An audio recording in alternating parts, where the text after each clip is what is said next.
قرآني نبض حياتي، قرآني طهر ذاتي، قرآني عصمة أمري، قرآني طوق نجاتي. قرآني نبض حياتي، قرآني طهر ذاتي، قرآني عصمة أمري، قرآني طوق نجاتي. آيات الله حمتني غمرتني بالبركات، تحفظني من همزات الشيطان ومن زلاتي. آيات الله حمتني غمرتني بالبركات، تحفظني من همزات الشيطان ومن زلاتي. نحمده ونصلي على رسوله الكريم، أما بعد فأعوذ بالله من الشيطان الرجيم.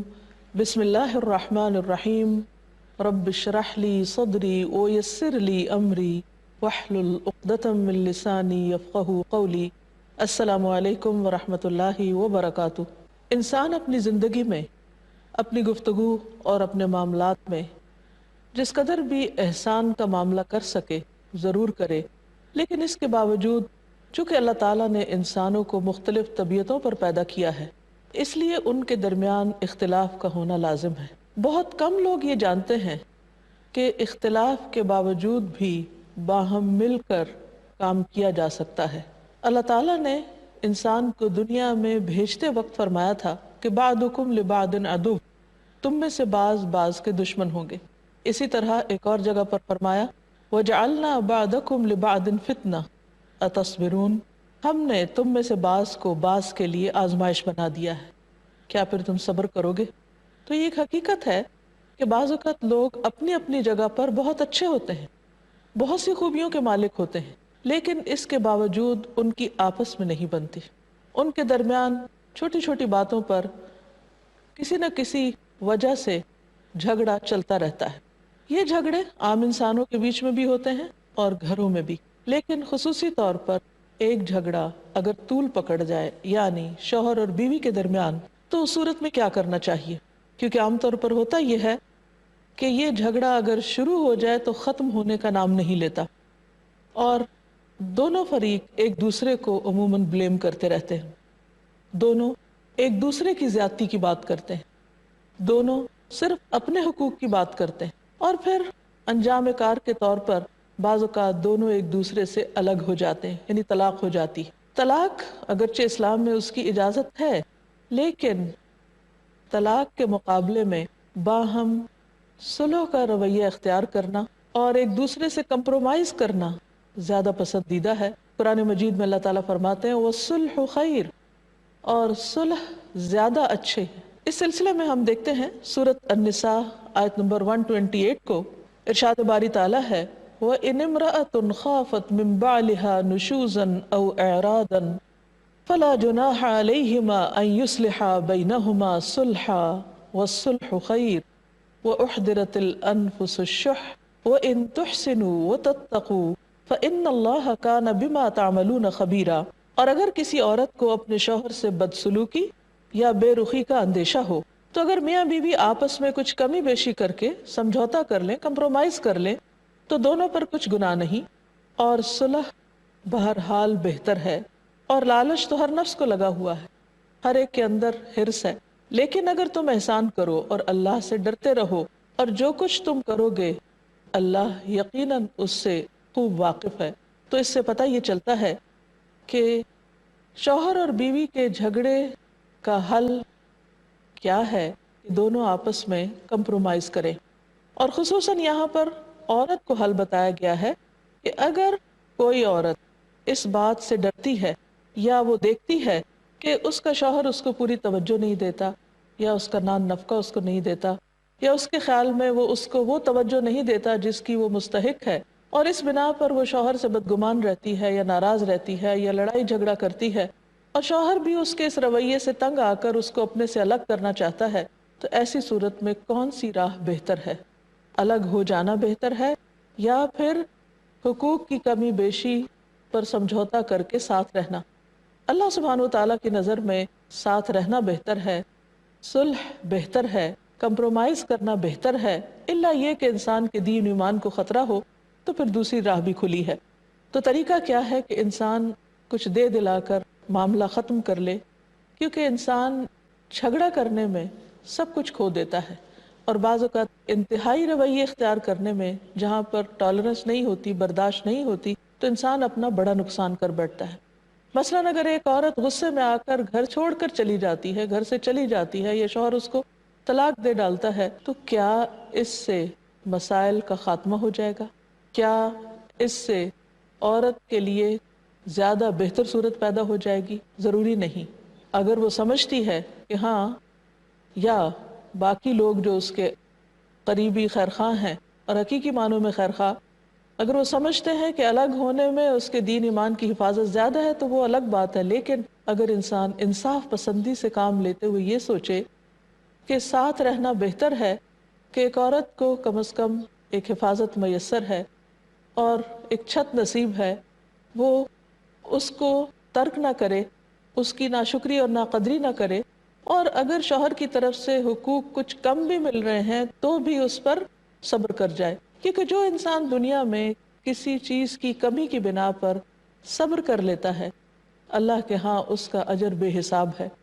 ضروری نہیں کہ اس دنیا میں انسان جو چاہے اس کو ملے، ہر انسان کسی نہ کسی چیز سے آزمایا جا رہا ہے۔ کہیں مال کی کمی ہے، کہیں اولاد کی کمی ہے، کہیں بزنس میں گھاٹا اور نقصان ہے، کہیں محبت کی کمی ہے، کیئر کی کمی ہے۔ ایسے میں انسان اس دنیا کو اگر ایک آئیڈیل پلیس سمجھ کر ہر چیز حاصل کرنے کی کوشش کرتا ہے اور حقوق کے نام پر لوگوں سے جنگ کرنا شروع کر دیتا ہے تو اس سے حاصل کچھ بھی نہ ہوگا۔ تو اس سلسلے میں بہتر یہ ہے کہ انسان اپنے حقوق میں کمپرومائز کر کے احسان کی روش اختیار کرتے ہوئے، تقوی کی روش اختیار کرتے ہوئے صلح کی راہ اپنائے۔ دوسرا طریقہ جنگ کا ہے یا حرص کا ہے کہ جس میں انسان خود غرض ہو جاتا ہے اور صرف اس بنا پر دوسرے سے اپنے تعلقات ہمیشہ کے لیے ختم کر لیتا ہے کہ وہ اپنا مطلوبہ فائدہ حاصل نہیں کر پا رہا۔ جب انسان مسلسل ایک جنگ کی کیفیت میں رہتا ہے یا جھگڑے کی کیفیت میں رہتا ہے یا نزاع کی کیفیت میں رہتا ہے تو وہ اپنے اوپر زندگی کے اور بہت سے راستے بند کر لیتا ہے، بہت سی خیر اور بھلائی کے دروازے، بہت سی اور اپرچونٹیز ختم ہو جاتی ہیں، کیونکہ اس کا دماغ، اس کی سوچ، اس کا دل اسی میں الجھا رہتا ہے۔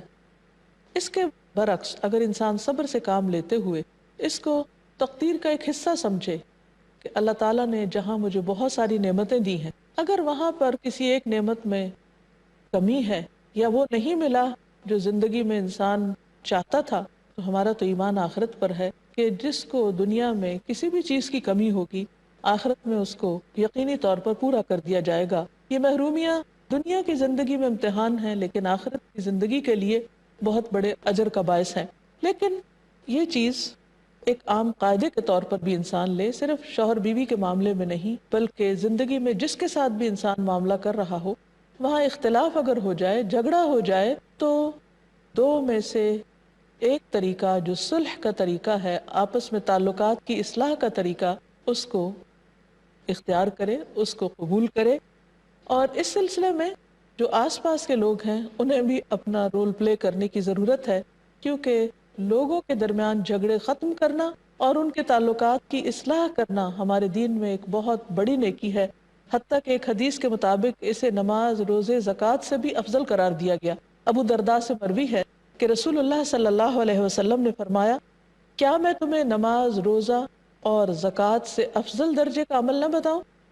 صحابہ نے عرض کیا، کیوں نہیں ہے اللہ کے رسول صلی اللہ علیہ وسلم؟ آپ نے فرمایا، آپس میں صلح کروانا، جبکہ لوگوں میں پھوٹ اور فساد ڈالنا دین کو موڑنے والی چیز ہے۔ یعنی ایک طرف دین کا اعلیٰ ترین مقام ہے لوگوں کے جھگڑے نپٹانا، اور دوسری طرف جھگڑا کرنے کے لیے چھوڑ دینا یا جھگڑے کرتے رہنا یا ان کو ختم نہ کرنا، یہ دین کو ہی موڑ دیتا ہے، یعنی اس میں دین کا سب سے بڑا نقصان ہوتا ہے۔ اسی طرح صلح کرانے کو صدقہ قرار دیا گیا ہے کہ اگر کوئی شخص یہ کوشش کرتا ہے تو بضع اوقات انسان کہتے ہیں سردردی ہے کہ انسان دوسروں کے معاملے میں پڑے۔ عموماً لوگ یہ کہتے ہیں کہ مائنڈ یور اون بزنس، ہمیں کوئی کچھ نہ کہے، یا لوگ سمجھتے ہیں کہ ہم نے اگر کسی کو کچھ کہا تو یہ شاید ان کے معاملے میں انٹرفیرنس ہوگی، اور وہ بالکل اس سے الگ تھلگ ہو جاتے ہیں، لیے دیے ہو جاتے ہیں۔ یہ چیز بھی درست نہیں ہے۔ جو انسان اس کے لیے کوشش کرتا ہے وہ ایک پسندیدہ عمل کرتا ہے۔ نبی صلی اللہ علیہ وسلم نے فرمایا، انسان کے بدن کے 360 جوڑوں میں سے ہر جوڑ پر روزانہ صدقہ واجب ہوتا ہے۔ یعنی ہر روز ہمارے جسم کا ہم پر صدقہ لازم ہے، یعنی جس دن سورج طلوع ہوتا ہے. اور لوگوں کے درمیان انصاف کرنا بھی ایک صدقہ ہے، یعنی صلح کرنے کے لیے ان کے جھگڑے کو نپٹانا یہ بھی صدقہ ہے. حتیٰ کہ اگر وہاں پر کچھ الفاظ میں کمی بیشی کرنی پڑے تاکہ دوسروں کے تعلقات باہم اچھے ہو جائیں تو یہاں تک بھی اجازت دی گئی ہے. نبی صلی اللہ علیہ وسلم نے فرمایا لیس الکذاب الذی یصلح بین الناس فینمی خیرا او یقول خیرا، وہ شخص جھوٹا نہیں ہے جو لوگوں میں باہم صلح کرانے کی کوشش کرے اور اس کے لیے کسی اچھی بات کی چغلی کھائے یا اسی سلسلے کی کوئی اور اچھی بات کہہ دے، یعنی بات تھوڑی بدل کر بھی کہہ دے تو وہ جھوٹا قرار نہیں پائے گا. پھر اسی طرح نبی صلی اللہ علیہ وسلم نے ان لوگوں کو خوشخبری دی ہے جو لوگوں کے درمیان اصلاح کا کام کرتے ہیں. آپ نے فرمایا بدأ الاسلام غریبا وسیعود غریبا فطوبى للغرباء، اسلام کا آغاز غربت کی حالت میں ہوا، یعنی اجنبیت کی حالت میں ہوا، اور بالآخر یہ دوبارہ اجنبی بن جائے گا، یعنی لوگ اسلام کو جانیں گے نہیں. تو خوشخبری ہے غرباء کے لیے. کسی نے پوچھا کہ اللہ کے رسول صلی اللہ علیہ وسلم یہ غرباء کون ہیں؟ آپ نے فرمایا جو لوگوں کے فساد پھیلانے کے زمانے میں اصلاح کا کام کریں. ان لوگوں کو آپ نے خوشخبری سنائی ہے. اس چیز کی خوشخبری؟ ظاہر ہے کہ جنت کی خوشخبری، اچھے انجام کی خوشخبری. اس سلسلے میں ہم دیکھتے ہیں کہ خود آپ صلی اللہ علیہ وسلم جب کبھی کہیں پر بھی لوگوں کے درمیان جھگڑے کے بارے میں سنتے تو خود بنفس نفیس تشریف لے جاتے اور ان کے جھگڑوں کو ختم کرتے.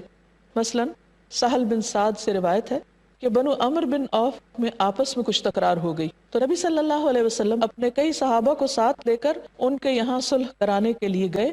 نماز کا وقت ہو گیا لیکن آپ تشریف نہ لا سکے، نہیں وہ جھگڑا اتنا طول پکڑ گیا یا اس کو نپٹاتے ہوئے اتنی دیر ہو گئی کہ آپ نے نماز بھی وہیں ادا کی، واپس مسجد نبوی تشریف نہ لا سکے. اسی طرح ایک اور روایت میں آتا ہے ابو تمیمہ الحجیمی ایک شخص سے روایت کرتے ہیں کہ میں رسول اللہ صلی اللہ علیہ وسلم کو تلاش کرنے کے لیے نکلا تو آپ کو نہ پا کر ایک جگہ بیٹھ گیا. اتنے میں چند لوگ آئے، نبی صلی اللہ علیہ وسلم بھی انہی میں تھے. میں آپ کو نہیں پہچانتا تھا، آپ لوگوں کے درمیان صلح کروا رہے تھے. یعنی وہ آپ کے بارے میں انہیں کچھ معلوم ہوا اور وہ آپ کو دیکھنے کے لیے آپ سے ملاقات کرنے کے لیے آئے، لیکن جو پہلی ملاقات ان کی ہوئی آپ سے وہ کہاں تھی؟ جب آپ لوگوں کے بیچ میں صلح کروا رہے تھے. اسی طرح ایک اور روایت میں آتا ہے کہ نبی صلی اللہ علیہ وسلم کو اس بارے میں معلوم ہوا کہ قباء کے کچھ لوگ آپس میں جھگڑ پڑے اور اس جھگڑے میں انہوں نے ایک دوسرے پر پتھر بھی مارے، یعنی اس حد تک جھگڑا ہو گیا. جو ہی یہ بات نبی صلی اللہ علیہ وسلم تک پہنچی تو آپ نے فرمایا کہ چلو ہم چل کر ان میں صلح کراتے ہیں، اور آپ خود تشریف لے گئے. نبی صلی اللہ علیہ وسلم نے نبوت سے پہلے بھی کچھ ایسے معاہدوں میں حصہ لیا تھا کہ جس میں عربوں کے درمیان جو لڑائی جھگڑے تھی اور جنگیں تھیں ان کو ختم کرانے کا مقصد تھا. تو آپ صلی اللہ علیہ وسلم ان کے بارے میں بھی فرماتے ہیں کہ زمانہ جاہلیت کے ایک معاہدے میں میں شریک تھا، میں اسے سرخ اونٹوں کے مقابلے میں بھی توڑ دینا پسند نہیں کرتا. یعنی اپنے اس عمل کو بھی آپ صلی اللہ علیہ وسلم نے اتنا اہم قرار دیا. اب سوال یہ پیدا ہوتا ہے کہ اس کی اتنی اہمیت کیوں ہے؟ کیا اس کا فائدہ انسان کو صرف دنیا کی حد تک ہی پہنچتا ہے کہ وہ جھگڑا چھوڑ دے یا جھگڑا کرنے والوں میں صلح کرائے یا معاشرے میں امن و امان ہو یا لوگوں کے درمیان تعلقات اچھے ہوں؟ ہاں، اس کا فائدہ دنیا میں تو ہوتا ہی ہے، لیکن اس کے ساتھ ساتھ یہ عمل آخرت کے لیے بہت اہمیت رکھتا ہے. ایک حدیث میں آتا ہے نبی صلی اللہ علیہ وسلم نے فرمایا ہر پیر اور جمعرات کے دن جنت کے دروازے کھولے جاتے ہیں اور ہر اس بندے کو بخش دیا جاتا ہے جو اللہ کے ساتھ کسی کو شریک نہیں ٹھہراتا، یعنی شرک نہیں کرتا، سوائے ان دو آدمیوں کے جن کے درمیان آپس میں لڑائی جھگڑا ہو. یعنی جو دو آپس میں لڑنے والے، خواہ وہ میاں بیوی ہیں اور ایک دوسرے سے روٹھے ہوئے ہیں، سیپریشن ہو چکی ہے، خواہ وہ دوست ہیں یا کوئی اور بزنس پارٹنرز ہیں یا کہیں بھی، تو اللہ تعالیٰ فرماتے ہیں کہ ان دونوں کو چھوڑے رکھو، یعنی ان کا معاملہ پینڈنگ ہے یہاں تک کہ یہ آپس میں صلح کر لیں. ان دونوں کو چھوڑے رکھو یہاں تک کہ یہ آپس میں صلح کر لیں. یہ صحیح مسلم کی روایت ہے. تو اس سے یہ پتہ چلتا ہے کہ اگر کوئی شخص جھگڑے کو طول دے کر آپس میں ایک دوسرے کو معافی نہیں کرتا اور اپنے تعلقات کی اصلاح نہیں کرتا تو وہ دراصل خود کو جنت سے محروم کر رہا ہے، اور اس سے بڑھ کر نقصان کیا ہو سکتا ہے؟ یعنی دنیا میں تو دین موڑنے والی بات ہے، دین کو سخت نقصان دینے والی بات ہے، ایک بری مثال قائم کرنے کی بات ہے، لیکن یہ چیز انسان کی اپنی آخرت کے لیے بھی سخت نقصان دہ ہے۔ پھر یہ ہے کہ صلح کرانے کے لیے یا صلح کرنے کے لیے وہ کون سی اہم باتیں ہیں جو فائدہ مند ہوتی ہیں؟ سب سے پہلی اور اہم ترین چیز ہے کہ انسان صلح کا ارادہ رکھتا ہو، نیت رکھتا ہو، کیونکہ اگر انسان خود ہی جھگڑا پسند ہو یا جھگڑا ختم ہی نہ کرنا چاہتا ہو یا تعلقات بحال ہی نہ کرنا چاہتا ہو تو کبھی بھی معاملہ درست نہیں ہو سکتا۔ اس میں خاص طور پر شوہر اور بیوی کے معاملے میں قرآن مجید سورۃ النساء آیت نمبر 35 میں اللہ تعالیٰ فرماتے ہیں وَإِنْ خِفْتُمْ شِقَاقَ بَيْنِهِمَا فَابْعَثُوا حَكَمًا مِّنْ أَهْلِهِ وَحَكَمًا مِّنْ أَهْلِهَا إِنْ يُرِيدَا إِصْلَاحًا يُوَفِّقِ اللَّهُ بَيْنَهُمَا إِنَّ اللَّهَ كَانَ عَلِيمًا خَبِيرًا۔ اگر تمہیں زوجین یعنی شوہر بیوی کے باہمی تعلقات بگڑ جانے کا اندیشہ ہو، یعنی لڑائی بڑھتی چلی جا رہی ہے، آپس میں خود نہیں ایک دوسرے کے ساتھ کمپرومائز کر پا رہے، تو ایک سالس مرد کے خاندان سے اور ایک عورت کے خاندان سے مقرر کرو۔ اگر وہ دونوں صلح چاہتے ہیں، یعنی شوہر بیوی واقعی نبھانا چاہتے ہیں، ایک دوسرے کے ساتھ اچھی طرح زندگی گزارنا چاہتے ہیں، تو اللہ تعالیٰ ان میں موافقت پیدا کر دے گا، وہ جھگڑا ختم ہو جائے گا، معاملات حالات اچھے ہو جائیں گے۔ اللہ تعالیٰ یقیناً سب کچھ جاننے والا اور باخبر ہے۔ تو اس سے یہ پتہ چلتا ہے کہ اللہ تعالیٰ نے اپنے علم کی بنا پر یہ طریقہ بتایا ہے اور وجہ بھی بتا دی کہ صلح کب کارآمد فائدہ مند ہوگی، جب لوگ خود اس کا ارادہ کریں گے۔ اور ایک حقیقت ہے کہ انما الاعمال بالنیات، اعمال کا دار و مدار نیت پر ہے، جیسی نیت ہوگی ویسا ہی پھل ملے گا، ویسا ہی عمل انسان کر پائے گا۔ اب بعض اوقات ایسا ہوتا ہے کہ انسان یہ چاہتا ہے کہ صلح ہو جائے لیکن جو اس کے مطالبات ہیں وہ سارے پورے ہوں، جبکہ ایسا ممکن نہیں، کیونکہ بعض اوقات ہم ایک چیز چاہتے ہیں اور اللہ تعالیٰ کچھ اور دینا چاہتا ہے۔ تو اللہ کے فیصلے پر یقین رکھتے ہوئے اور یہ سمجھتے ہوئے کہ اللہ کا حکم ہے یہ، اور اللہ تعالیٰ ہمارے حق میں برا نہیں چاہتا، تو انشاءاللہ اس کے اس عمل میں اس کے لیے خیر و برکت ہوگی۔ پھر اسی طرح یہ ہے کہ انسان اس وقت صلح کر سکتا ہے، حالات اچھے کر سکتا ہے جب دوسرے کی خوبیوں پر نظر رکھے، کیونکہ بعض اوقات انسان جب کسی سے جھگڑا کرتا ہے تو اس کے بعد اس کی ہر خیر و بھلائی کو بھول جاتا ہے اور صرف اس کی برائیوں پر نظر ہوتی ہے۔ ایسی صورت میں کبھی بھی تعلقات اچھے نہیں ہو سکتے، تو اس کے لیے ضروری ہے کہ انسان اچھائیوں کو دیکھے۔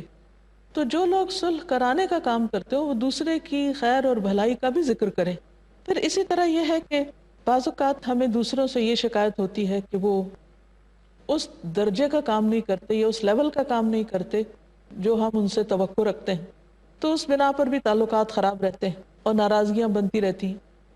انس بن مالک کہتے ہیں کہ نبی صلی اللہ علیہ وسلم کے زمانے میں 2 بھائی تھے، ان میں سے ایک کام کرتا تھا لیکن دوسرا کمزور تھا، اس کے پاس کوئی کام نہیں تھا اور وہ نبی صلی اللہ علیہ وسلم کی مجلس میں آ کر بیٹھ جاتا۔ تو محنت مزدوری کرنے والے بھائی نے آ کر آپ سے شکایت کی اور کہا کہ اللہ کے رسول صلی اللہ علیہ وسلم یہ میرا بھائی میری کچھ بھی مدد نہیں کرتا۔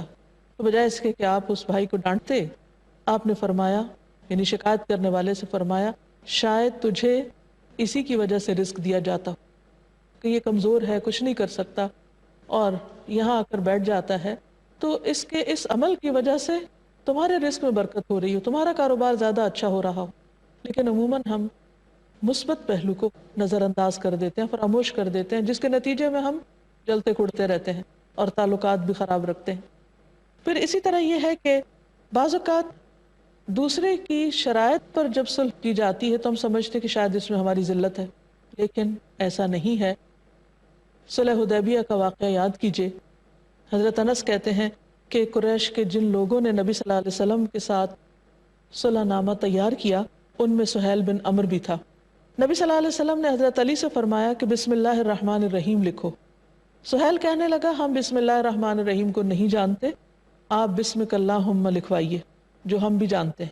پھر نبی صلی اللہ علیہ وسلم نے فرمایا لکھو محمد رسول اللہ کی جانب سے۔ سہیل کہنے لگا کہ اگر ہم آپ کو اللہ کا رسول مانتے تو آپ کی اتباع کرتے، آپ اپنا اور اپنے والد کا نام لکھوائیے، یعنی محمد بن عبداللہ لکھوائیے۔ نبی صلی اللہ علیہ وسلم نے حضرت علی سے کہا کہ یہی لکھو، محمد بن عبداللہ کی جانب سے۔ اس صلح نامے میں مشرکین نے نبی صلی اللہ علیہ وسلم سے یہ شرط ٹھہرائی کہ آپ کا جو آدمی ہمارے پاس آئے گا ہم اسے واپس نہیں لوٹائیں گے، لیکن ہم میں سے جو آدمی آپ کے پاس آئے گا آپ اسے واپس کریں گے۔ صحابہ نے عرض کیا یا رسول اللہ صلی اللہ علیہ وسلم کیا ہم یہ شرط بھی لکھیں؟ فرمایا ہاں۔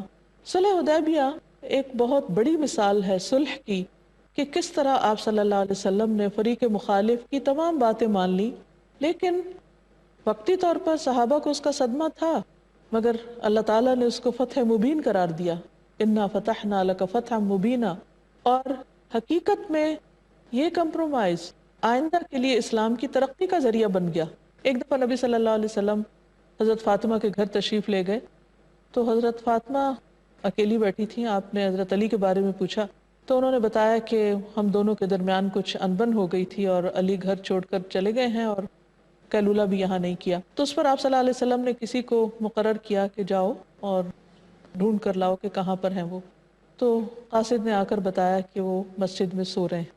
اس پر آپ صلی اللہ علیہ وسلم خود مسجد تشریف لے گئے۔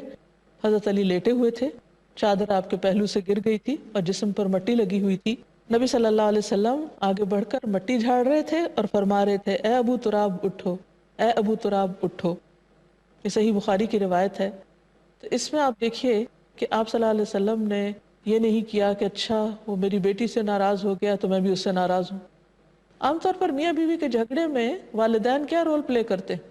اگر لڑکے کے والدین ہوں تو وہ اپنے بیٹے کا ساتھ دیتے ہیں، اگر لڑکی کے والدین ہوں تو وہ اپنی بیٹی کا ساتھ دیتے ہیں، اور صرف ایک طرف کی بات سن کر ناانصافی کے ساتھ کام لیتے ہیں۔